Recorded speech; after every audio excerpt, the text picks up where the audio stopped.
Seguimos con otras cuestiones. Hace un par de semanas el invierno llegó a la península para quedarse y ahora nosotros lo que vamos a hacer es irnos al norte de Europa, a un país donde el frío empezó hace ya algunos meses, pero del que podemos y debemos aprender mucho, Juanjo.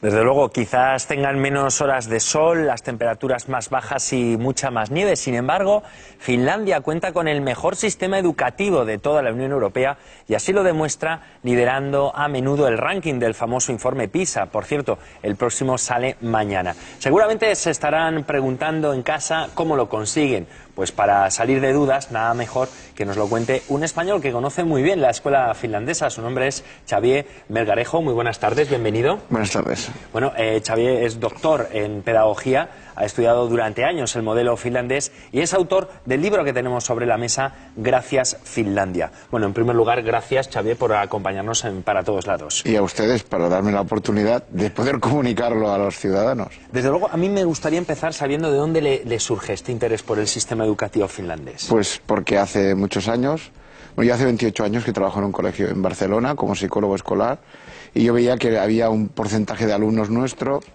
que no se graduaban, un 20%. En España entonces había un 30 y pico por ciento de gente que no se graduaba. Y yo me fijé que todos esos chicos tenían dificultades, al menos en mi escuela, con la competencia lectora. Y en 1991, después de fracasar en muchas cosas que probábamos y no nos salíamos adelante, leí una publicación que hablaba de los primeros resultados internacionales de competencia lectora, y los finlandeses salían los primeros. Entonces yo me pregunté, bueno, ¿y qué hacen esta gente? La gente me decía, el frío, no sé qué. Bueno, pues si fuera el frío, pensé, los noruegos, los suecos o los rusos, que también estaban, saldrían igual de bien. Y no era así. Y bueno, y si al final era el frío, y claro, los metemos a todos los chicos en una nevera si hace falta, ¿no?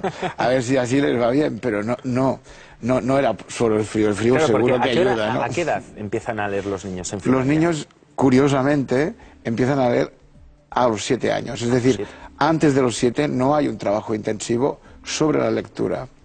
Y entre los 7 y los 14 o 15, 16 años, depende de cuándo se hacen las evaluaciones internacionales, ellos siempre están arriba. Si no están los primeros, están los segundos, los terceros, y ahora con las pruebas actuales ya veremos. Pero están siempre arriba. Y en cambio, son los que menos horas hacen de lengua de toda la OCDE. Son los que menos horas están en la escuela y que menos horas intensivas hacen de esto, empiezan más tarde la lectura y fíjese usted cómo acaban. Le sacan una rentabilidad casi al 100%. Pues sí, ellos hacen el trabajo que hacen lo hacen bien rentable, ¿no?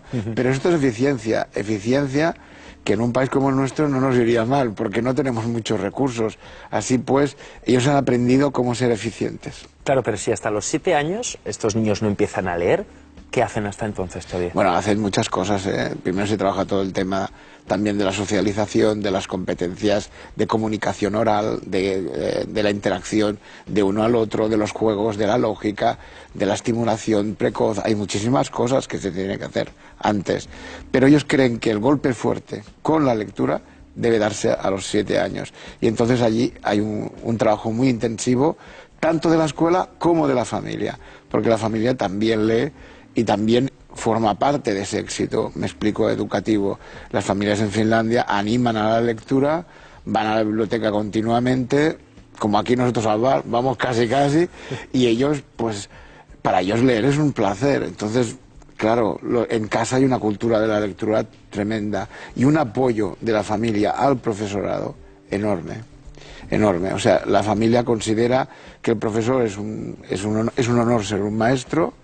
Y es un honor porque el maestro es quien se cuida del bien más importante del país, que es el tesoro nacional, que son los niños y niñas, ¿no?, de Finlandia. Entonces, si el tesoro más importante son los niños y niñas, a quien se lo dejas, pues tiene que ser alguien, ¿no?, que valoramos, y ellos lo valoran muchísimo. Valoran la educación en sí y valoran a lo que sería el maestro, porque es una persona entrañable que ayuda a que su hijo pues se desarrolle como persona al máximo. Pero allí en Finlandia no se da el caso, como puede ocurrir aquí, del padre lector y el hijo que no salga amante de los libros. Puede ser, pero lo curioso es que estadísticamente cuando se coge al final la muestra de los alumnos finlandeses, la mitad de los alumnos allí pues tienen unos niveles excelentes.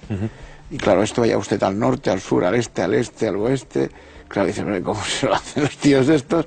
Porque lo consiguen, pues la combinación de todo esto que estoy contando. Xavier, para entendernos, ¿cómo es una jornada escolar? ¿A qué hora empiezan los críos? ¿A qué hora salen? Depende del colegio, porque la autonomía allí sí que es real. La escuela es titular, el titular de las escuelas públicas, que son la mayoría, son los municipios, y los municipios tienen una jornada que puede oscilar entre las 8 de la mañana y las 2 o la 1:30, depende. La comida en el colegio es gratuita y es obligatoria. Todo el mundo come en la escuela y los menús, los menús escolares los diseña el Colegio de Pediatría Nacional y lo paga el Ministerio de Bienestar Social, porque es una política de igualdad de oportunidades. Y todos al menos una vez al día saben que comen y por tanto en la escuela están más o menos, digamos, controlados en este aspecto. Y luego una cosa interesante que los españoles está bien que conozcan, que las clases allí son de unos 45 minutos y hay 15 minutos de descanso, 45, 15. Descansan mucho. Claro, mirado desde aquí dices, pero oye, ¿qué hacen? No sé, trabajan menos horas y encima descansan tanto. Pues lo importante no es la cantidad, eso es importante, sino la profundidad. ¿Me explico? Es decir, no es tan importante la cantidad de horas que usted hace de matemáticas o de competencia lectora, sino la profundidad, la intensidad con la que eso se viva. Y para eso hay que mezclar en las clases no solo lo que uno quiere enseñar, sino pues el arte, la música, el diseño, todo lo que pueda hacer de belleza asociado con el aprendizaje, porque aprender es bello. Y hay que unirlo, ¿no?, con, pues por ejemplo, si el profesor puede tocar un momento el piano, pues lo toca, porque los profesores en el ciclo inicial a veces saben tocar pues instrumentos y enseñan el vocabulario o enseñan, por ejemplo, el abecedario cantando. Es precioso ver cómo mezclan todas estas cosas y al final, aunque parece que hayan menos, pues lo que consiguen es una enorme motivación, una enorme intensidad de transmitir lo importante que es todo la educación en sí, y la gente no solo lee, sino que la competencia es altísima. Xavier, ahora que hablaba de cantidades, ¿cuántos niños acuden a las aulas? ¿Varía el número? Si depende, claro, depende también le diría del lugar del país, porque el centro es más deshabitado, ¿no?, que lo que son la costa, ¿no? Pero más o menos una clase puede tener entre 17, 15 alumnos, menos que aquí. Y si hay algún alumno con graves necesidades, entonces normalmente más de 10 no suelen poner. Entonces en este sentido hay una Aquí creo que ahora estamos en 40 y 30 y tantos alumnos. En primaria, en 25 por aula, pero en esos 25 puede tener usted 3 o 4 hiperactivos, un chico con problemas de visión, es decir, tenemos muchos alumnos con dificultades. En la ESO es mucho más, nos vamos ya a 30 claro, o 35 y más en el bachillerato o en la FP, claro. Entonces esto es importante. Igual ocurre en la universidad, que esto es importante. Quienes forman a los maestros, que la clave de todo es cómo se forman a los maestros y cómo se seleccionan a los maestros. En Finlandia las facultades de educación son las que probablemente invierten más dinero, donde se invierte más dinero del país, porque formar a los maestros es esencial. No es fácil ser profesor en Finlandia, no, entonces. que va. Como todo el mundo quiere ser maestro porque es un honor.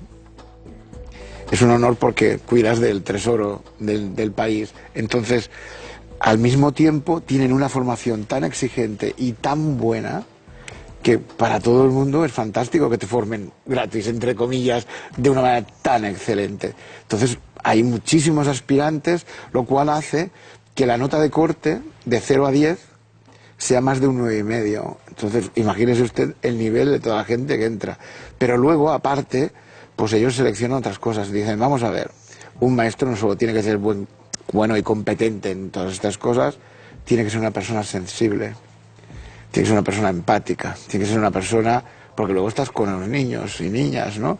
Entonces hay entrevistas con ellos, hay, por ejemplo, a lo mejor preguntan si ha trabajado con alguna ONG y valoran eso. ¿Usted ha hecho esto? Hombre, este tío nos interesa. ¿Por qué? Porque tiene sensibilidad humana.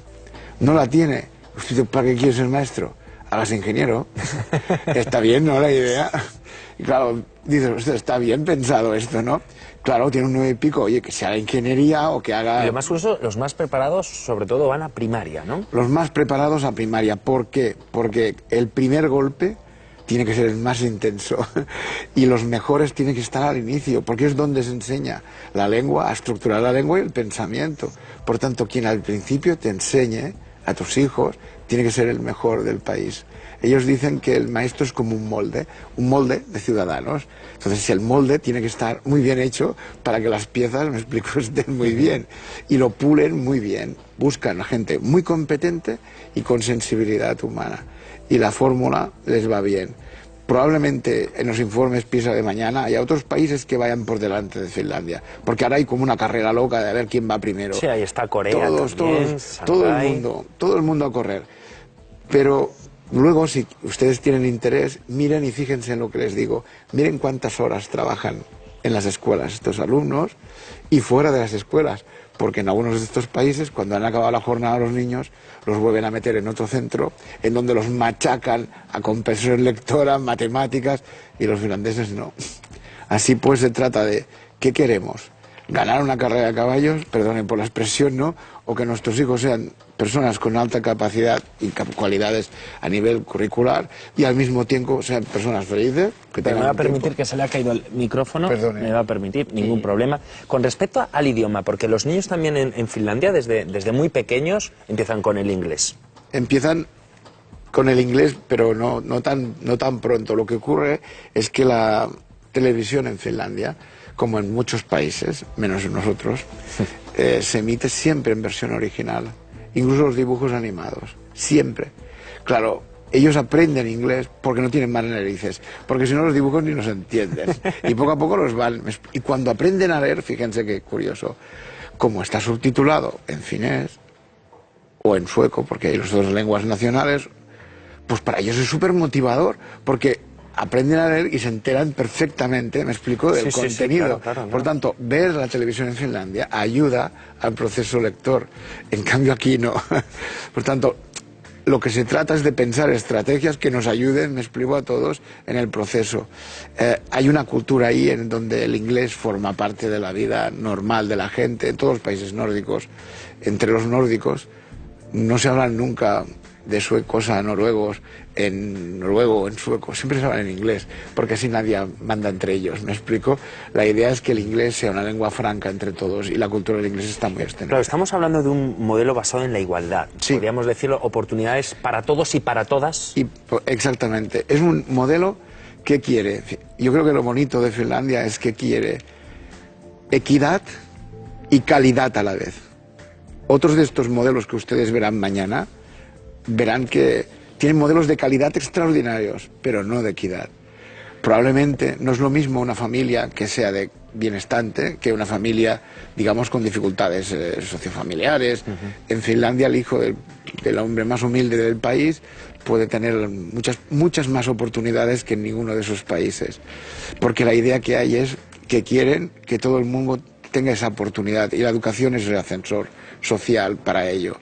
Entonces, equidad y calidad a la vez. Las dos cosas son las por cuales me fui a Finlandia, porque me hubiera gustado que en mi país pues al menos hubiera ese tipo de orientación. Bueno, Xavi, pero ya que lo conoce tan bien, ¿qué aspectos de esta metodología finlandesa podemos exportar a nuestro país? Yo creo que lo primero que tenemos que comentar a nuestros ciudadanos es que tenemos que leer. Pero es que no leemos en España. Es así, aunque no sea este libro el que quieran ustedes, pero tienen que leer. Aunque usted sea la abuela o el abuelo, yo qué sé, yo no soy el padre, pues miren, hay que leer y hay que leer con ellos, hay que llevarlos a leer, hay que transmitirles esa sensación de que leer es hermoso, hay que transmitir a los niños que confiamos en los maestros, porque ahora el profesorado en España a veces no se siente apoyado, por tanto eso es importante. Y una cosa muy necesaria es, los directores en España tienen que formarse, igual como en Finlandia ocurre, ¿no?, especialmente para poder diseñar su tarea, y el profesorado tiene que tener una formación inicial con mucha mayor calidad. Si España, que es un país que no tiene muchos recursos, tiene que invertir en algún lado, que se invierta en las facultades de formación del profesorado del país. Allí para mí está la clave del futuro. Pues Xavier Melgarejo, le damos las gracias por este libro que precisamente se llama Gracias Finlandia. Le deseamos muchísima suerte. Pues muchas gracias a vosotros por la oportunidad de dirigirme a todos los ciudadanos y que tengamos suerte y algún día nuestro país también esté arriba de todo. Desde luego, desde luego. Gracias. Gracias otra vez. Bueno, pues ya lo ven, Finlandia puede ser desde luego un buen destino si les gusta la naturaleza, la nieve, un país para visitar. Marta, ¿qué te parece una escapadita a Helsinki, su capital? No estaría mal. Bueno, la verdad es que no estaría nada mal, pero el viaje tendrá que esperar, aunque sea hasta el final del programa de hoy, porque todavía nos quedan muchas cosas.